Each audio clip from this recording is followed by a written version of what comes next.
É uma satisfação apresentar o professor Otávio Gabrichi.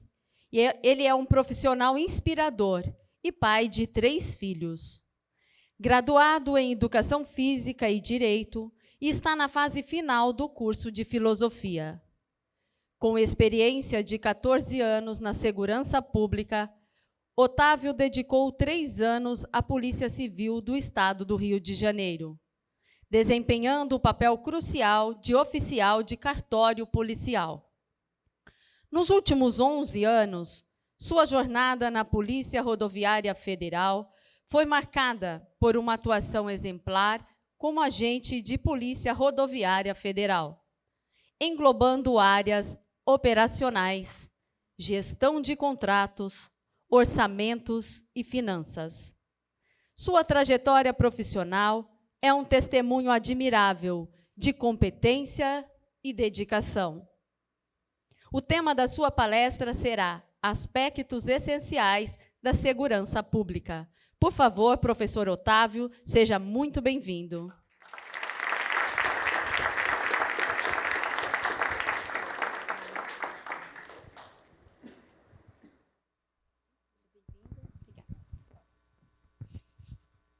Bom dia a todos. Essa apresentação muito generosa. Bom, nós vamos tratar dos aspectos essenciais da segurança pública. E essa palestra ela é a soma de uma experiência profissional ligada a uma experiência acadêmica.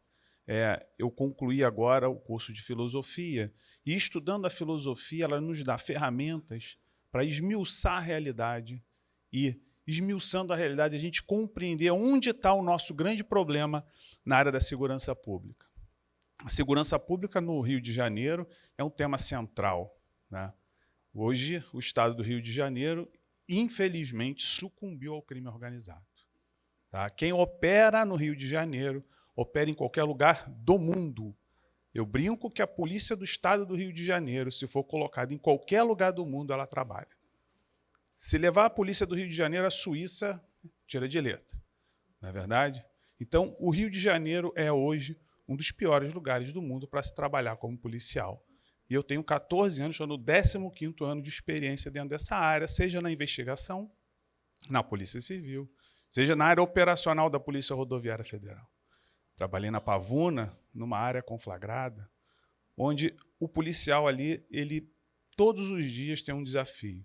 Ele recebe muito pouco instrumento para conseguir alcançar as metas. Então, nós vamos observar, já de início, e eu fiz questão de colocar esse slide logo de cara, para a gente entender que a segurança pública ela é um ato desejado pela sociedade. A sociedade deseja a proteção da vida, a integridade física de todos. As pessoas são um ponto central da sociedade. Posteriormente, a gente vai falar sobre a manutenção e restauração da ordem pública, e aqui eu já faço uma referência ao nosso professor Dr. João Malheiros, que vai tratar da educação, e já foi tratado pelo Pedro, né, por outros palestrantes, que sem uma educação cristã nos valores, nós não vamos alcançar segurança pública. Porque como restaurar e manutenir a ordem dentro de uma sociedade que já ruiu? Uma sociedade onde a educação inexiste. São os piores lugares nos índices mundiais. E, além disso, o que é muito importante a gente falar aqui, sem uma ordenação interior dentro das virtudes cardeais, é impossível uma pessoa conseguir viver e fazer uma sociedade ordenada.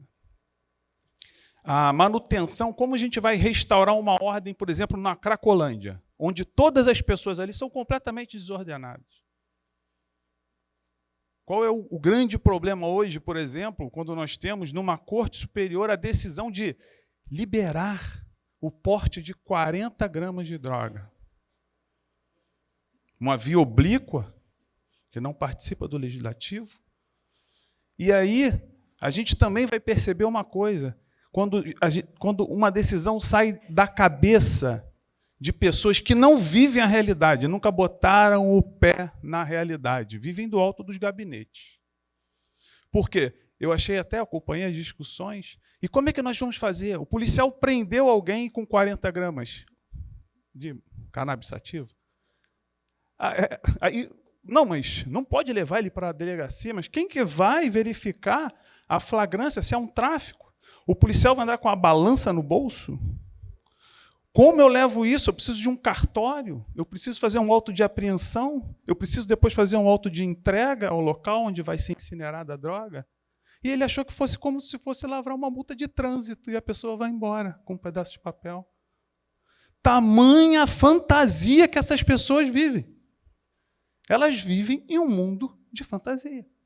Eles não vivem a realidade. E nós vamos nos utilizar da filosofia, do realismo aristotélico tomista, para dar um senso de realidade, dividir os problemas, as questões e entender onde está o nosso calcanhar de Aquiles. Então, ali, continuando, prevenção e repreensão de crimes. Hoje, no Brasil, a gente tem uma instituição que trata da prevenção, outra da repreensão. Ou seja, uma fica na pista, buscando evitar o crime. A outra depois investiga o crime que aconteceu. Certa vez tem um caso engraçado, eu era escrivão de polícia numa cidadezinha do interior do Rio de Janeiro, chamada São José do Vale do Rio Preto. E eu tinha que achar um sujeito que tinha cometido um crime. E eu entrava no sistema, eu buscava uma foto, porque muitas vezes, eu aprendi isso na prática, ia procurar uma pessoa, eu estava com o nome dele, eu estava perguntando para ele, sabe quem é o fulano? Era o cara. Aí eu cheguei à conclusão que eu precisava de uma foto da pessoa.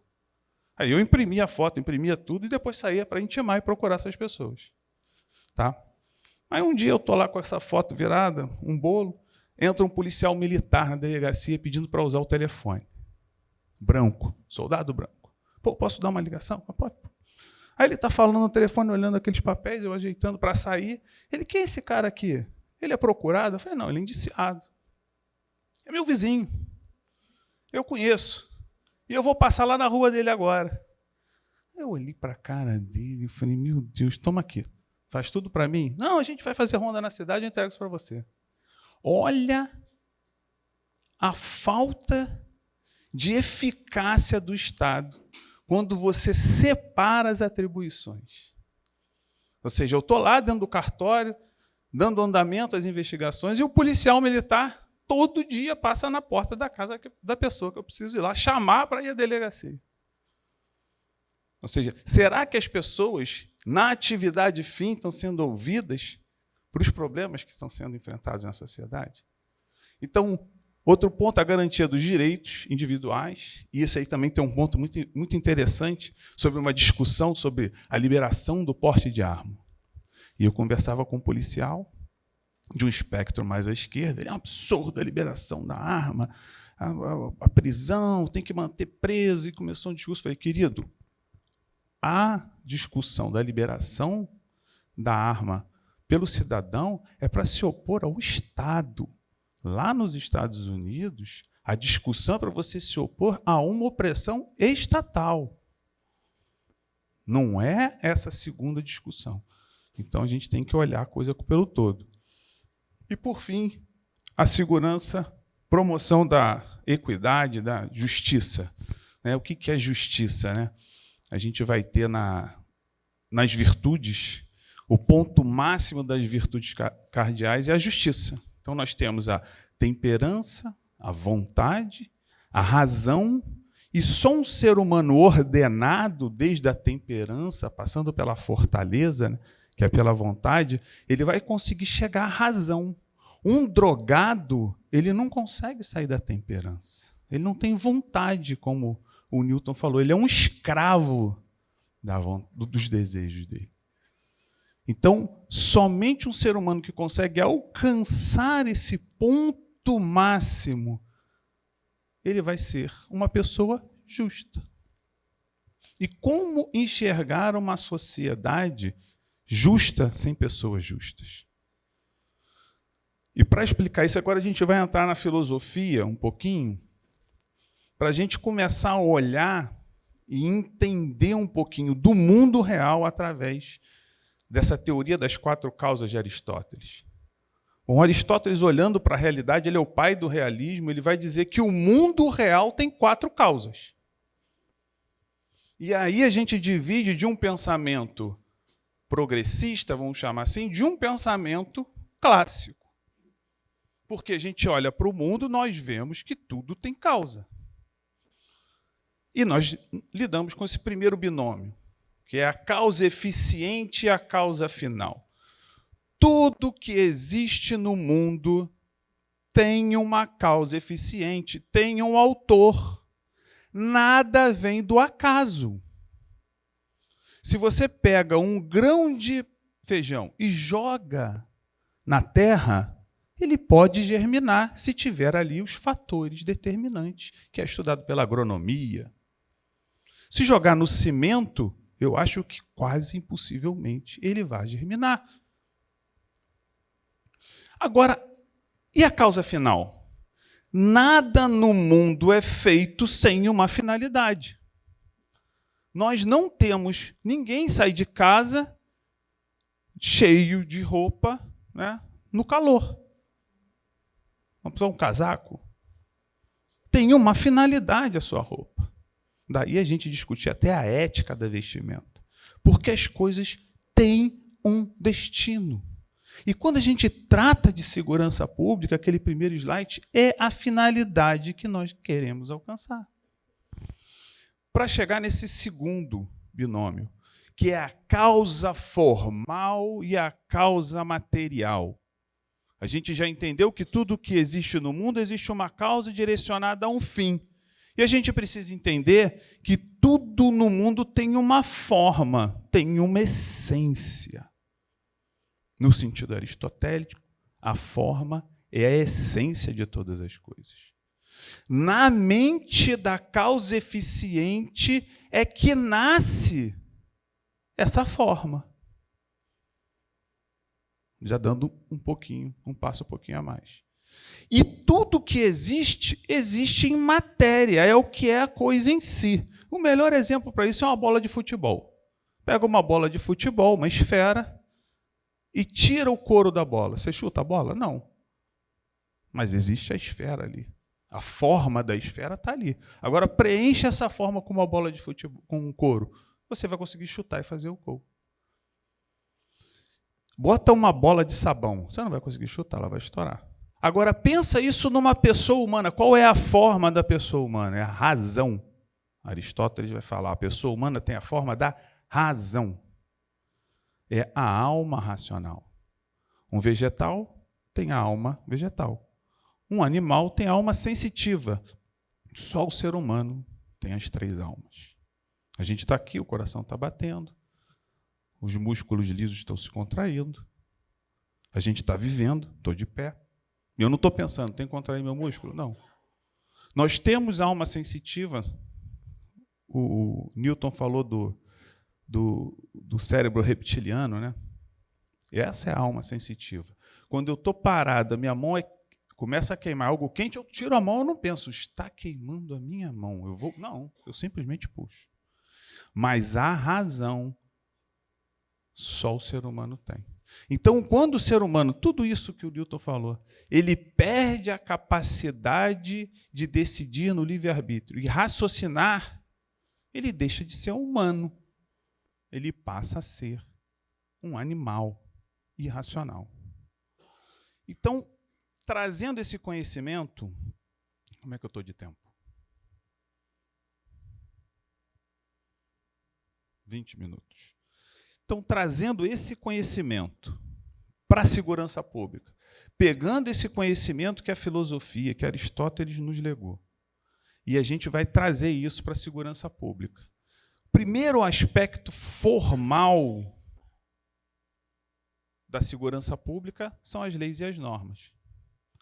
É o que dá previsibilidade à conduta.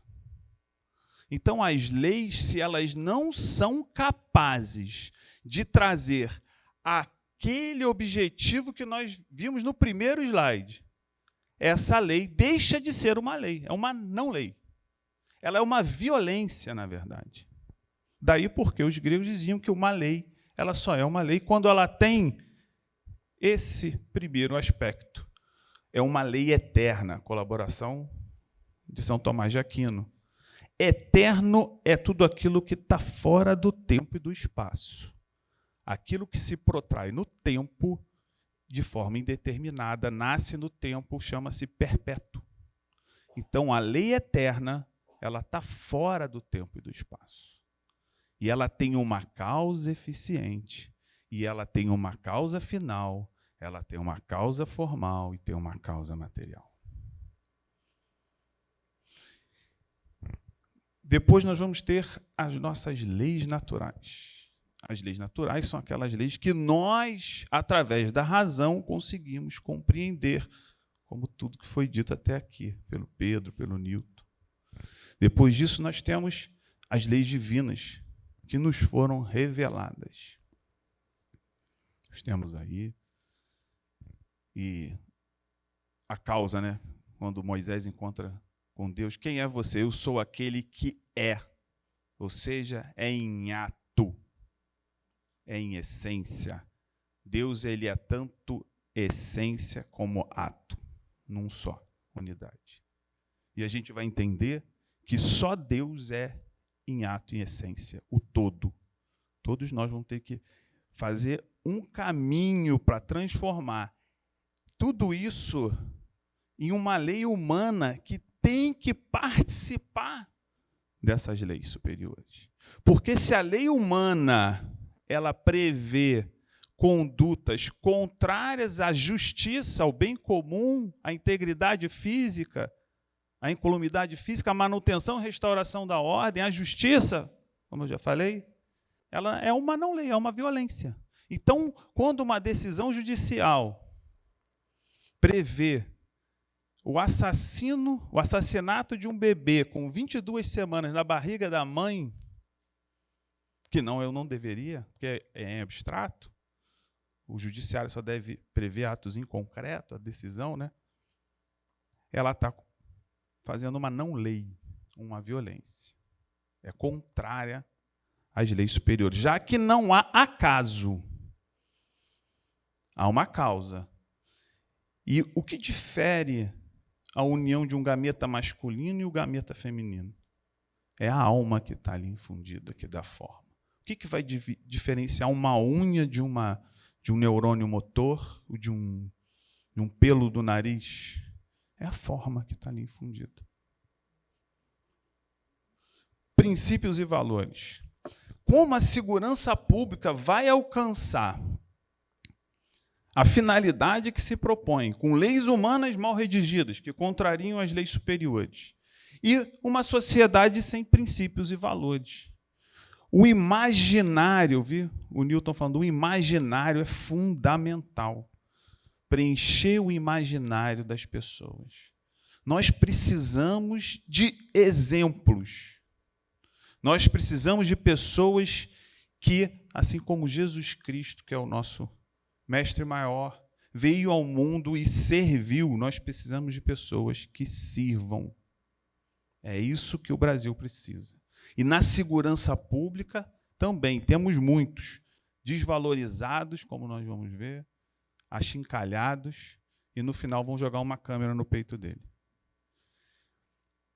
Toda a estrutura organizacional e a hierarquia das instituições de segurança pública, conforme eu falei, a divisão entre polícias, tudo isso é uma questão que impede que a gente consiga atingir as metas desejadas pela sociedade, procedimentos e protocolos, enfim, está aí um aspecto formal, ou seja, a legislação ela é capaz de atingir os fins propostos.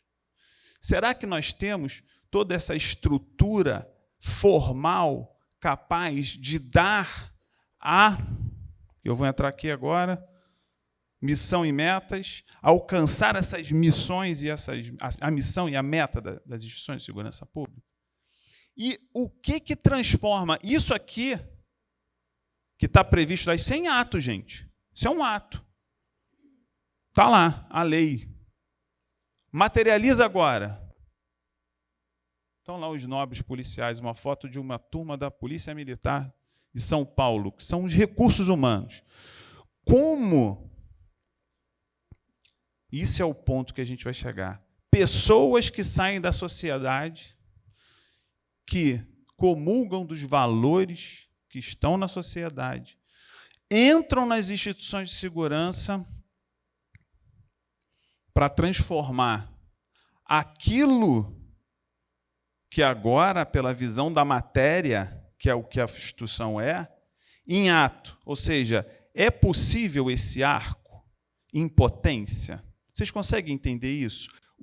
A instituição, esse componente físico aqui, isso aqui, gente, é a matéria.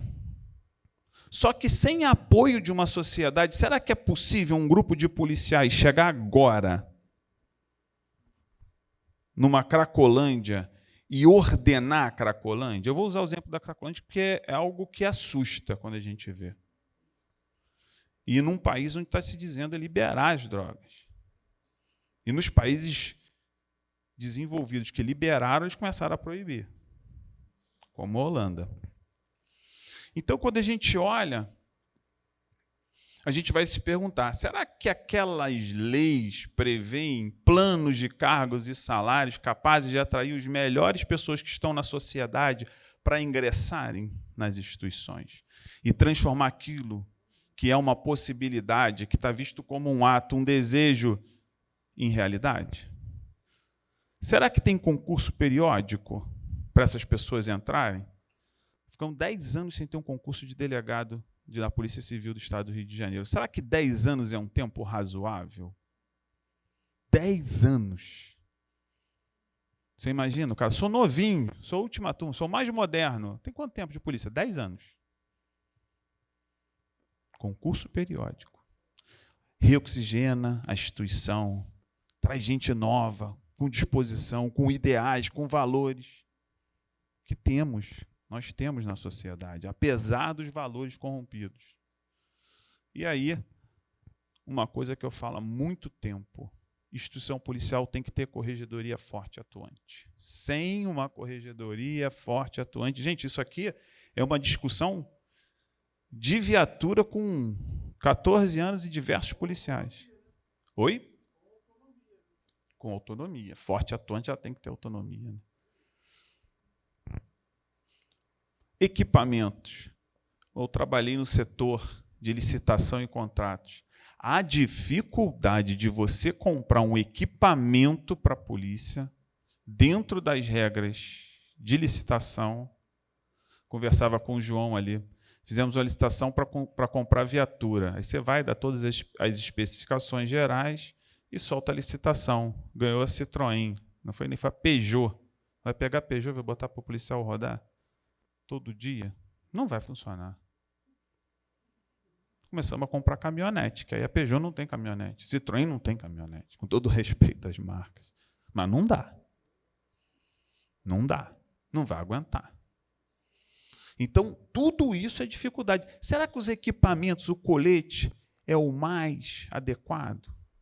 O armamento, a briga de anos que nós tivemos para deixar de ter Taurus para ter Glock. Alguém conhece essa briga?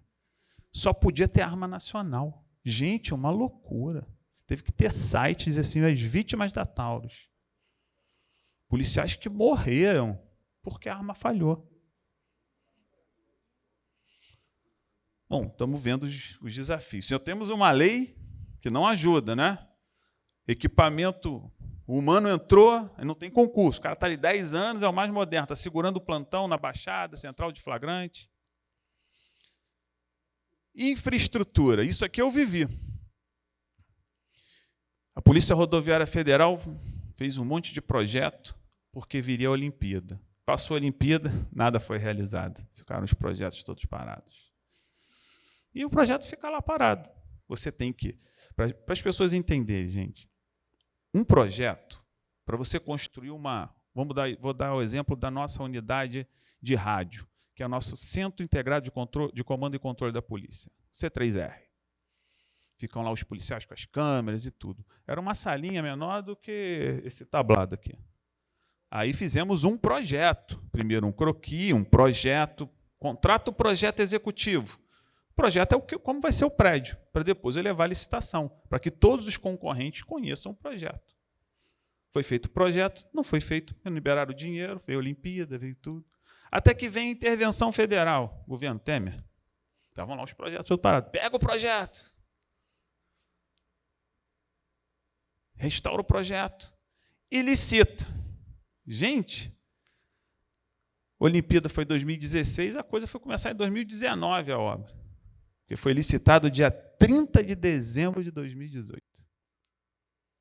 Para conseguir o orçamento do ano. As pessoas sabem que virou o dia seguinte, o orçamento acabava, a lei de orçamentária anual? A gente ia perder o orçamento e foi liberado em cima da hora. Então, se não tem servidor motivado para entregar, não acontece. Foram 11 obras, nenhum termo aditivo financeiro, nada. 11 obras. 2 colegas respondendo na corregedoria, mas foram inocentados. Tamanha denúncia que tinha, porque todos os lados vinham tentativas de corrupção. Eu fui gestor das 11 obras e muito me orgulho. As 11 obras estão lá. No dia da inauguração, me botaram para fazer ronda. Tudo bem. Então, aqui eu vou trazer alguns julgados para a gente entender a realidade do policial, desse aspecto formal das leis, né, e o aspecto material. O policial que está lá na ponta, decisão do STJ, o simples fato de o acusado ter antecedente criminal, ou seja, o cara tem só tráfico de droga, sequestro, roubo, por si só, não autoriza a busca veicular, quando ausente outros elementos a justificar a busca minuciosa no interior do veículo. Ou seja, você para, habilitação, você vai checar o sujeito. Aí vem a lista. Fala, caramba, rapaz, esse cara já tem uma ficha corrida. Deve ter alguma coisa aí, né? Será que ele passou a trabalhar?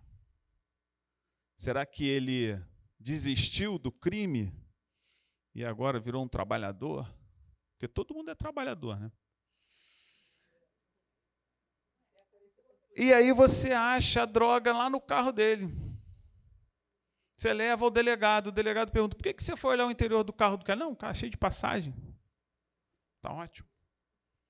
Não, que quando em comando, abordado o veículo tal, fulano apresentou a sua CNH e ao visualizar, tinha um cumprimento de mandado de prisão. Esses dias eu parei ele tinha um mandato, estava em progressão de regime, de 121 homicídio. E aí você faz uma busca na moto dele, digamos que eu tenha achado uma arma. Não pode.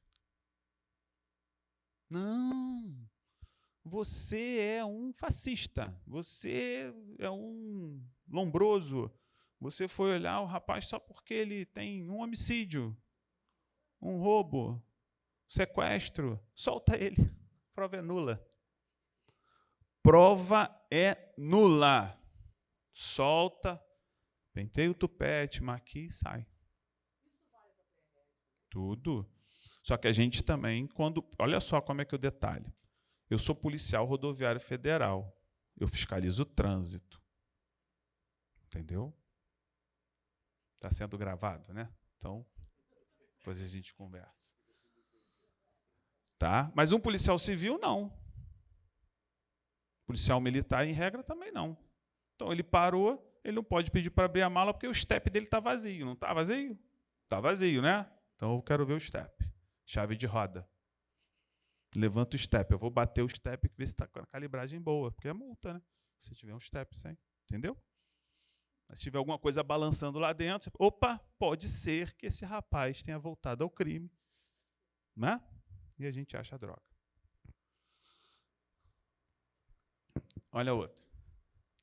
É ilícita a prova colhida na busca domiciliar quando o interior da residência é vasculhado indistintamente, com desvio da finalidade da diligência, por configurar pescaria probatória. Olha que nome lindo. Fishing Expedition, não sei nem falar isso. Expedition. Então vamos entender o mundo real? Não o mundo lá, sentado no ar-condicionado. Água, por favor. Já viu como é que um ministro senta na cadeira? Tem um cara que puxa a cadeira para ele. Capinha. Maneiro. Vão julgar. Vou julgar lá, o policial que está no sol. Vamos lá. Você vai na casa de alguém com uma busca e apreensão. Você vai cumprir. Vamos só lembrar uma coisa, tá? Já que eu estou com tempo. Alguém sabe por que se chama delegado, o nome do delegado? Ele recebe por delegação o poder do juiz. Recebia, pelo menos. Anterior à Constituição dita cidadã, o delegado pessoalmente ia fazer a busca e apreensão domiciliar. Uma busca domiciliar, ele poderia ir pessoalmente. Com a Constituição de 88, transformou isso necessariamente numa ordem judicial. Tá? Então, tirou esse poder do delegado. Então, você já foi a um juiz, pediu uma autorização de fazer uma busca domiciliar. Vamos dizer que ele tenha lá escondido drogas ou armas. E você vai chegar lá e falar, meu irmão, onde está o dinheiro? Onde está a arma e a droga? Ele, não tenho nada. Você não tem nada. O que você vai fazer? Você vai vasculhar a casa toda até achar. Não pode. Eu agora tenho que ser um gênio e pedir uma busca domiciliar e dizer, está no armário tal, na terceira porta do lado esquerdo, embaixo do terno que ele usou no dia tal. Só falta isso.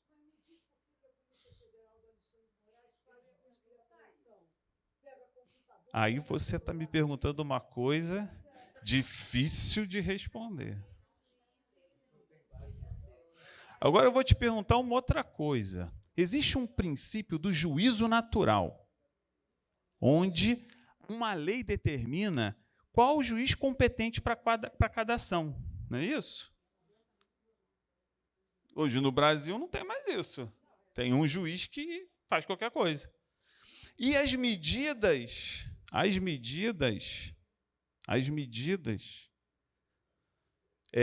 cautelares, elas também têm previsão legal. Não há retirada de passaporte, suspensão da conta da filha, bloqueio de conta da filha. Nenhuma pena passará da pessoa do condenado. Onde foi parar? Gente, nós vivemos hoje, no Brasil, um estado de exceção. A gente não vive.